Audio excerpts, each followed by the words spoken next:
I think mine, and it's a higher profile one, mostly name I think people will recognize. This is not a deep cut of some people might consider Isaiah Hartenstein a deep cut, or Frank Ntilikina, or Jaden McDaniels, even Jared Vanderbilt. Richaun Holmes. This dude is so good. He is so good. 62.5% on his push shots this year. That's just a mind melting number. That's also sustainable given how he plays. I don't think he receives enough credit for being not bad defensively. He's not going to be great. He can't resurrect the Kings defense on his own, but he is a viable rim protector who is not Bambi on ice when he's pulled a little bit further away. This season, opponents are shooting 53.3% against him at the basket.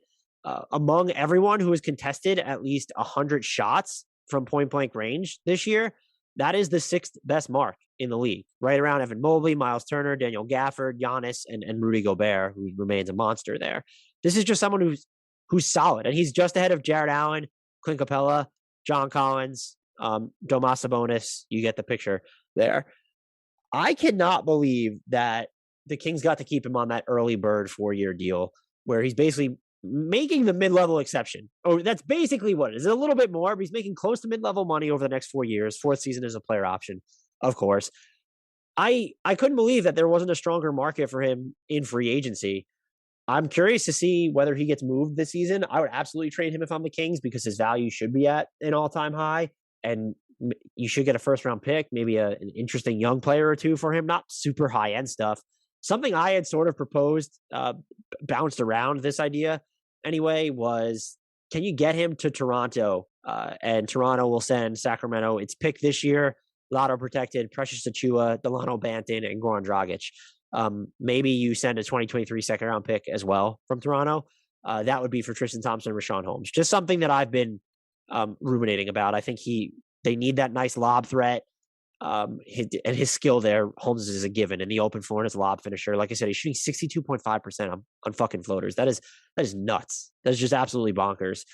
I don't know that you get 2 first rounders for him. And Delano Banton's got to be the equivalent of probably a lower end first rounder right now, just because the contract is shorter, even though it's super cheap. But he's been playing really well.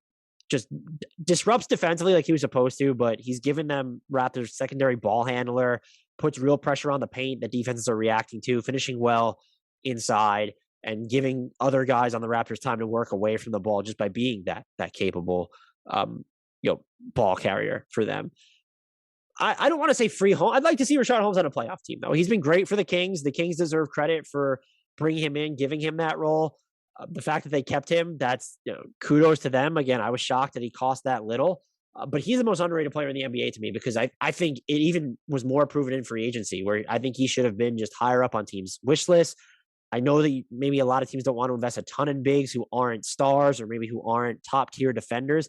I get it. He is so plug and play and scalable. And yet what he does just can't readily be matched. This isn't someone who's just an open floor finisher.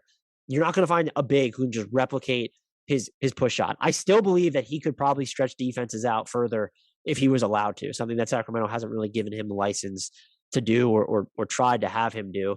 And if you're just going to field a big who can play 30 plus minutes a game and is not going to hurt your defense, and if anything, he probably look, the Raptors specifically, they're 29th in opponent field goal percentage at the rim.